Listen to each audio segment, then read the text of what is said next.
So today for my show and tell, it's a little different. I actually recently, through a mineral club that I'm part of, through an auction that they had, I got my hands on some new specimens. The first one that you see here is a nice little plate of quartz crystals from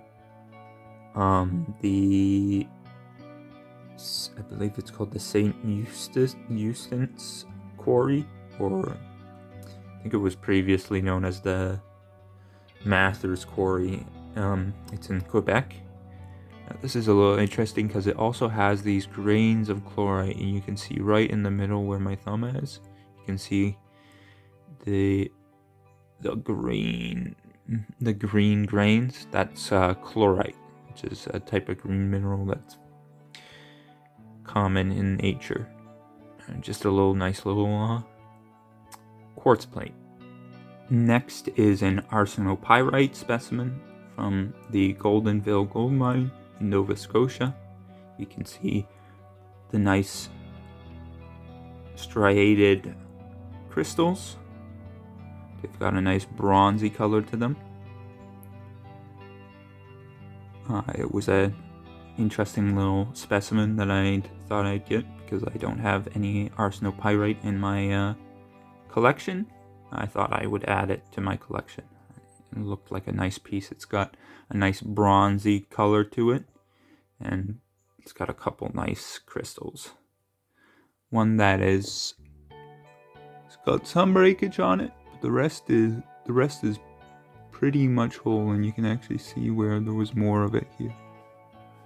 But a nice little specimen of arsenopyrite.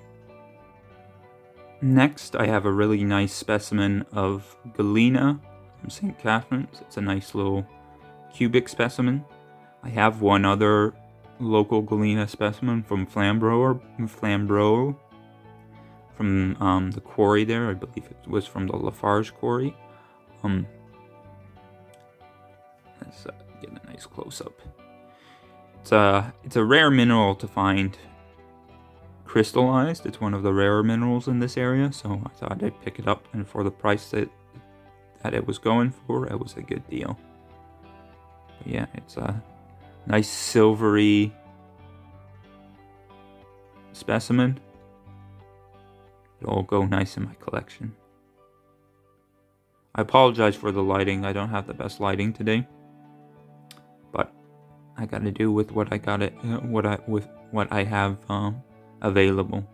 But yeah, a nice little galena specimen. Next, I have this flat of 12 varying mineral specimens.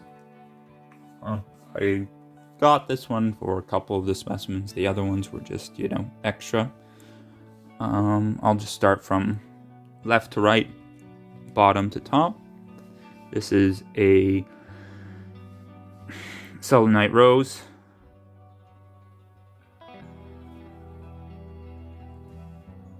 From, I believe it's North Dakota. These are sometimes called desert roses also. Selenite is a variation of gypsum. Here is a silver specimen from GOWGANDA, Ontario. Let's see if we can get a nice look at the back. You can see the nice silver. This would be a nice piece to polish up, because you can see there's like the patches of the silver in the calcite. I believe this is mixed with calcite or quartz. The next one is a chunk of emerald. This is just like very low grade emerald from Colombia. Actually, how do I do this? I should have a flash running around here. Give me a second, I'll be right back. Okay, I'm back. Let me just show you. Hopefully there you go. You can see the nice green color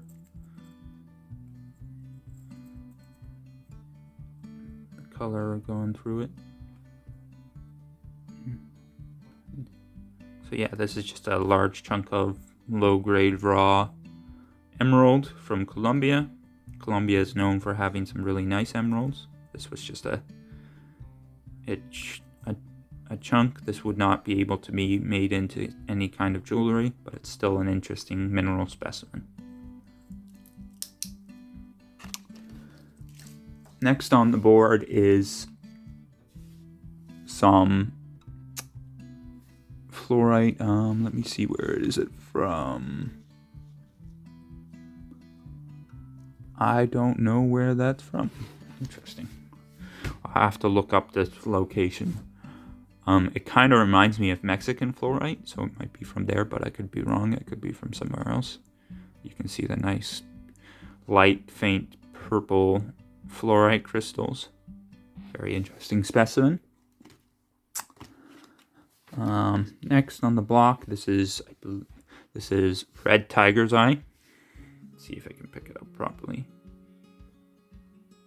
It's just a rough slab of red tiger's eye that would have come from South Africa, most likely. That's where a lot of the tigers are come from. This is a sheet of selenite. It's the same type of mineral as this rose here, but this rose has a lot of inclusions of like sand and dirt and other minerals, so it's not as clear. This, I believe, came from Utah. And in Utah, it has the nickname Utah Ice, and you can see why. It's a very nice see-through clear sheet of selenite. Next is a agatized piece of coral from Florida. You can see the inside, the hollow inside, and actually, let's just test this and see if the light, yeah, you can see the light shining through. Look at that. This would be an interesting little one to cut, probably laterally like this, and then polish it. You can kind of see that there's it's kind of hard with the light, which is a pain. Maybe if I use the light this way, yeah, you can see the bubbles inside, and the agate bubbles inside the botryoidal growth. Next is a piece of black kyanite from Brazil. Didn't have any of this, so it's cool to add a specimen to the collection. This was one of the original reasons I wanted to buy this lot. A nice large piece of CHRYSOCOLLA, which is, or not CHRYSOCOLLA, CHRYSOPRASE. I think they're, CHRYSOCOLLA is different if I remember correctly. It's a nice, you can see the beautiful green color. It's a nice chunk. Really wanted to add that specimen to my collection. It's just got this really nice greenish blue color to it. Next are some Labradorite cabochons. These are a type of, if this could zoom in, I could show you. These are a type of feldspar. Kind of similar to peristerite, but the color sheen is much more like a rainbow instead of blue or silver. And it's caused by a different type of phenomenon, and it's actually named labradorescence after the stone itself. And this came from Labrador, Newfoundland and Labrador, where this stuff was originally found, which is why it has that name. Yeah, if this could focus for a second, thank you. This is a piece of marcasite. Let's see, where is it found? This was found at Kettle Point, Ontario. Nice little specimen of marcasite. I've got a couple. It's a very unstable mineral. If it doesn't have an oxidative layer, which this one looks like it has, or it might have been stabilized, but it's a very unstable mineral, so it actually when it oxidizes, it will decompose into other minerals and chemical compounds. So you gotta be careful with your marcasite specimens, especially if they're freshly collected. A smart thing to do would be to stabilize them. Finally, this is my final specimen that I bought. It's a very nice piece of, now this is CHRYSOCOLLA, this white spongy looking material. It's a very light material. But then this beautiful little gemmy kind of druzy piece of mineral is SMITHSONITE. And this piece, let me see, where did it come from? This is, I believe, out of an older collection. This came from someplace in Africa, I believe. I'll have to look up the name. I'll put the country of origin in the corner once I find it. But I believe it is a very nice, beautiful little specimen of SMITHSONITE and CHRYSOCOLLA. I apologize if I hit the camera. I think I did.